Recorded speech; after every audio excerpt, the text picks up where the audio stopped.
آج بیت بازی پروگرام میں حکم اور ججز کے فرائض انجام دے رہے ہیں ڈاکٹر پروین شجاعت میم، ڈاکٹر ذوالنورین حیدر علوی صاحب، ڈاکٹر عامر حسین صدیقی صاحب۔ میں درخواست کروں گا آپ تینوں حضرات سے کہ آپ حکم کے فرائض انجام دیں، اور طلبہ جو ہمارے اشعار کہیں گے اس میں بھی کچھ رولز آپ کو بتائے جائیں گے۔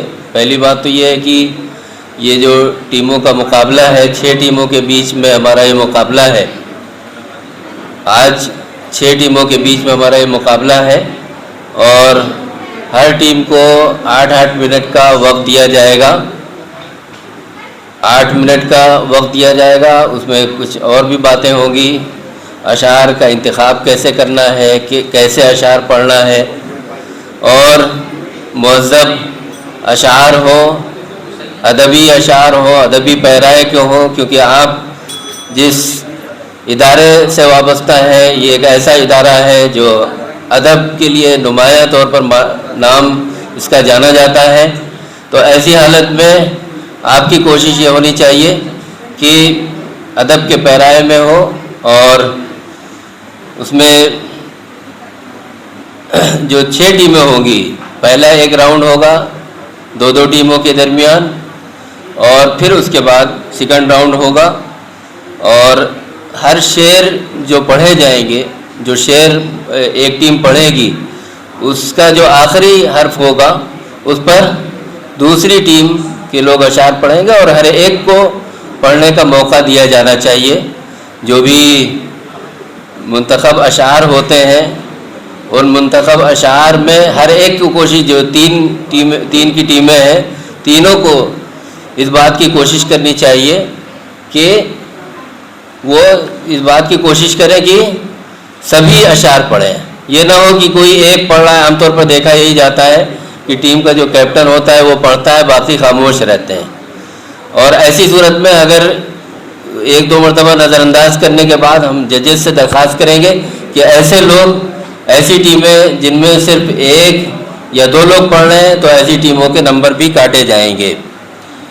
حقیقت یہ ہے کہ بیت بازی کا جو مقابلہ ہے یہ دراصل الفاظ کا سنگیت ہے، مصروں کی زنجیر ہے، اور خیالات کا ایک بہت بڑا آئینہ ہے۔ آپ اس کو حافظے کا امتحان بھی کہہ سکتے ہیں کہ یہ حافظے کا بہت بڑا امتحان بھی ہے کہ اتنا بڑا ذخیرہ اشعار کا، کہ جس شعر پر ختم ہو رہا ہے اس سے آپ اٹھا رہے ہیں، تو ظاہر بات ہے کہ آپ نے بہت سے اشعار منتخب یاد کیے ہیں، اسی بیس پر آپ اشعار پڑھ رہے ہیں، اور ہر چیز کی رعایت بھی کر رہے ہیں کہ مہذب اشعار پڑھ رہے ہیں۔ تو ظاہر ہے کہ آپ کے پاس بہت بڑا ذخیرہ ہے، جس کے انتخاب کی بنیاد پر آپ ان اشعار کو پڑھ رہے ہیں۔ تو یہ صرف اشعار کی بازی نہیں، بلکہ ذہانت کی روشنی اور ادب کی خوشبو بھی اس میں شامل ہے۔ حقیقت یہ ہے کہ جو طلبہ اشعار کی لڑی جوڑتے ہیں تو ایسا لگتا ہے کہ جیسے موتی ایک ایک کر کے تسبیح پروئے جا رہے ہیں، اور ممتاز کالج کے اس حال میں، یعنی اسمارٹ کلاس روم میں، یہ ادبی محفل ہمیں یہ یاد دلاتی ہے کہ شاعری محض الفاظ کی ترتیب نہیں، بلکہ تہذیب کی پاسبانی اور فکر کی باریابی ہے۔ شعبہ اردو کی خدمات اس میں نمایاں ہے۔ ہمارے سامنے پروین شجاعت میم بیٹھی ہوئی ہیں، اور یہ خود یہاں بہت سرگرم رہتی ہیں کالج کے پروگراموں میں۔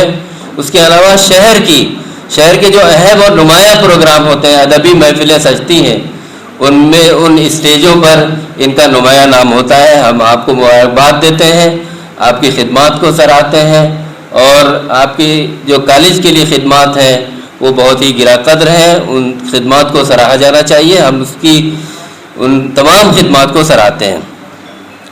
تو بیت بازی یہ در حقیقت ادب کی حفاظت کا بہت بڑا پیغام ہے، اور ادب کو پروان چڑھنے کا بہت بڑا وسیلہ اور ذریعہ ہے۔